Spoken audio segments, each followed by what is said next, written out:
Hi, we welcome you to a very special edition of Game Time. Vince Giannini sitting in alongside 3D, Dennis Scott, and the Czar, Mike Fratello. David Aldridge will be by in just a moment. Gee, guys, I'm glad I dropped by today. Some things were happening. We had NBA trades of the blockbuster variety. Where do we begin? Let's begin right here with the Orlando Magic and Phoenix Suns. It went down like this. Heading to Orlando, going back, Turkoglu, along with Jason Richardson and second-year center Earl Clark. Going to Phoenix, Vince Carter, Marcin Gortat, and Michael Petrus. And they'll get a future first-round pick, will the Phoenix Suns, and $3 million cash as reported. Now, we also had another deal involving the Orlando Magic. This was Gilbert Arenas going from the Washington Wizards to the Magic, reunited with Otis Smith, the general manager in Orlando. And Rashard Lewis will be heading from Central Florida to Washington, D.C. Lots to talk about. We're going to get to that and have opinion and more. But right now, let's hear from Washington Wizards president Ernie Grunfeld. No, I think we could have moved forward with him. And we had been moving forward with him. But when this opportunity presented itself, we just felt like it was a better opportunity for us to move forward and try to accomplish the things that we're trying to accomplish long term. No. The Jameer will not come. Of the four guys, one of them's got to come off the bench. It will not be Jameer. So it'll be Gilbert or Jason or Turk. One of them's going to have to come off the bench. I mean, it will not be Jameer. We got that. It will not be Jameer coming off the bench. So already parameters are set here. Where do we start? Let's start with Orlando, a team that was wondering if indeed they could win the Eastern Conference and get out. They made huge changes now. Mike, I'll start with you. Impressions of this trade. I think both teams had a similar goal in mind, but coming from a little bit different perspective. Orlando looked around and said, you know what, we're not better than Boston. We're not better than Miami right now. So what are we going to play for in the end if we don't make the change and shake it up a little bit? So they were willing to take the gamble, and this is a gamble on everyone's part. Phoenix, on the other hand, same situation, but not playing for 1, 2, or 3. They're playing to try and get into the playoffs. So they were willing to shake it up there. You had some players who were not playing up to their expectations on both teams. They kind of swapped uniforms there. Money was a consideration. Expiring contracts a consideration. And sort of a fait accompli, I would think, for Gilbert Arenas, 3D, to a certain extent. Once John Wall was picked at the top, eventually something was going to have to give, and it gave today. No question about it. And I think Otis Smith and Gilbert being in Golden State a few years ago, they had that relationship. So there is a certain comfort level with Gilbert and Otis Smith. The question is now, is Gilbert going to be healthy? And is he going to come to Orlando with the right frame of mind? And I think Stan Van Gundy has nipped all the controversy in the bud right away. Jameer Nelson will be starting. If you remember when Jameer got hurt, was having an all-star year, the year they went to the finals, he came back with Rafe Alston. They inserted him back into the starting lineup for Game 7. Well, again, I think it was Game 6. So the bottom line is, Stan Van Gundy is more comfortable with Jameer being a starter. All right, we're going to break down all of the parameters of the particular trades and talk about where players fit in, where they may not fit in. But right now, we want to get to David Aldridge of NBA.com, who's been all over this story, and DA on Arena Link in Washington, D.C.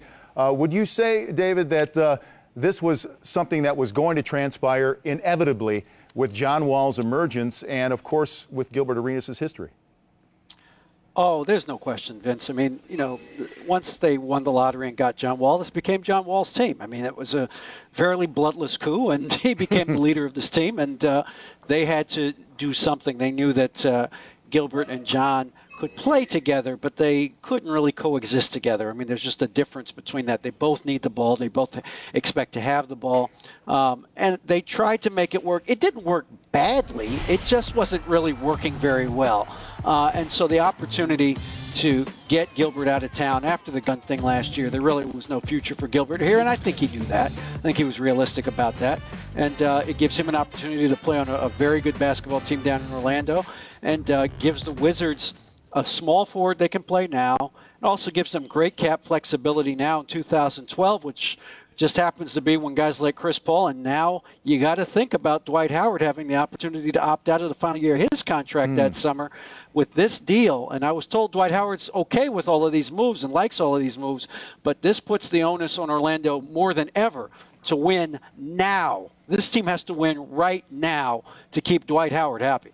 No, you bring up a great point, D.A., which takes me to my next question. With that move, staying a little to now, if Dwight gets in foul trouble or nicks an ankle or a knee, they have no traditional center to back him up. Right. Can they really win knowing that, have that deficiency? It's going to be tough, 3D. I mean, to me, of all the guys that got moved today, the guy I thought Orlando would hold on to was Gortat for that very reason. Not, we know that Dwight plays 40 minutes a game. It's not that Gortat plays big minutes for them. It's just that when you need him, whether it's foul trouble or injury, he was there. You had a great alternative, a guy that Dallas Mavericks gave $34 million to on an offer sheet because they thought he was worth it as a starting center in the NBA. So this is a guy that can start in the NBA if you need to get through 10, 15 games in a season. He was the one guy I was really surprised Orlando traded. David, Mike Fratello, do you think either one of these teams may just be starting out as far as revamping the roster? And could we see another move or two taking place by either one of these two teams? Zara, it's a great point. I mean, I think Orlando certainly, it wouldn't surprise me if they did some other things. They obviously have some redundancy now at the two-guard spot with both Richardsons now, and you add Gilbert Arenas to that. He's going to have to play some two. So, no, it wouldn't surprise me if there was another shoe that drops here with Orlando because the balance that they had, and you guys know this. I mean, what made Orlando very difficult was you had a stretch four in Rashard Lewis who could shoot the three. You had to guard him. You had to go out and accommodate for him, and that opened up so much room for Dwight Howard. Now if you're going to a more traditional four with Brandon Bass at the four or Turkoglu at the four, these are not guys that you have to go out to the three-point line to guard. So that power forward is going to be sitting in Dwight Howard's lap now. So to your point, Mike, I could see very easily another move being made because it just makes Orlando, to me, easier to guard than they've been. How big an X factor does Phoenix become now in the West? Is this something that can really elevate them, D.A.? I like what Phoenix did. Obviously, I told you, we just talked about Gortat, but I think Petrus is a guy, and I was just talking to somebody about this. It was Michael Petrus that was in the finals raining threes on the Lakers a couple of years ago, wasn't it? That wasn't some other guy named Michael Petrus, right? So, I mean, this guy's been in the finals. He's played well in the finals. He has a great pedigree. I know he kind of fell out of favor with Stan in Orlando, but I think he's perfect, tailor-made for the up-tempo style that Phoenix likes to run with Steve Nash. I mean, this is a guy that you can play at the 2, the 3, maybe even the 4 or some lineups. I think he helps them a lot. I think Gortat helps them a lot. Vince Carter, look, a lot of teams have thought they could get Vince Carter motivated to play the way everybody thinks he's capable of playing, and a lot of teams have failed. But the bottom line is that he's only on the hook for $4 million next year. If they don't like him, if they don't think it works out, they'll have to pay him $4 million next summer, and he's not there. So that's a low-risk move for the Phoenix Suns. I think this helps them a lot. All right, David Aldridge, thank you very much for the perspective out there, right in the heart of things taking place in Washington. And so much is happening all around the league. Let's follow up on that Vince Carter point with you, 3D, about how where is Vince Carter career-wise, and is this something that could be a fountain of youth for him going out to Phoenix? Well, D.A.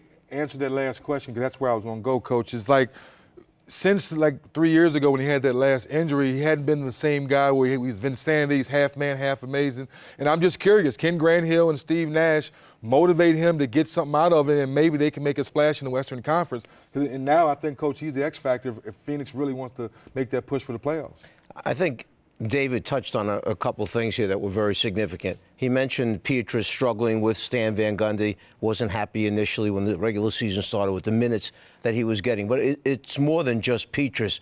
And I felt the coaches in these situations maybe felt it was better to move certain people on. Gortat got a huge contract that Orlando matched the offer sheet that was given to him. They kept him there. He wanted more minutes. He felt that he could play alongside Dwight perhaps, and we just heard David talk about what happens when you don't have a stretch 4 out there on the floor. Well, they felt they couldn't increase his minutes that often. So 2 guys who may have been a little unhappy, Gortat, Petrus, they move. Vince Carter not having the kind of year that Orlando was hoping that Vince would have. Likewise, over in Phoenix, Turkoglu was not having the kind of year that Phoenix was hoping Turkoglu would have. So they're exchanging uniforms, and maybe a new start for everybody is good. It's so interesting. I think the most compelling character in all of this is Gilbert Arenas. And, I guess it's like house shopping. It only takes one person to like that house, and it'll move. And Otis Smith is the guy who looked for that house, and that house was Gilbert Arenas. Is everything going to be okay with Orlando, with Gilbert Arenas? Because we look at his history here, and I'm sure, guys, that some teams were pretty hesitant, especially with, what, 4 years, $80 million remaining on the contract. No question about it. I think Stan touched on it earlier. Offensively, I think they'll figure it out because these guys know how to play the game. I think it's the defensive end where Stan touched on, where now you don't have a lot of practice time in the rotations. In the year that they went to the finals, when they played, 1 in and 4 out, the rotations were simpler because you had 4 guys of the same size or similar sizes being able to rotate. So now, like Stan says, if Dwight gets in foul trouble and you go to Bass and you go to Malik Allen, now you get small very quickly down low, and that's going to be tough when you're playing the Boston's of the league. If we're honest about this, Gilbert Arenas has gone through a lot over the last couple seasons with everything that's taken place, his injuries, the problems off the court. I would like to see Gilbert Arenas bring his passion back to playing basketball. I think sometimes you can get beaten down to the point with everything that's going on, rehab all the time, the outside issues that took place after the gun incident, and he's kind of lost. I'm just watching him as an outsider. To me, it looks like he's lost that passion, that drive to excel, to make the big shots, to win the game at the end. I'd love to see that come back for Gilbert Arenas. Then it will make this huge gamble by Orlando pay off. Well, he's going to have adjustments made, too, about what his role is going to be in Orlando now. You heard what Stan Van Gundy said about Jameer Nelson is not coming off the bench. And, well, you will not be confused in Orlando what your role is. That's for sure.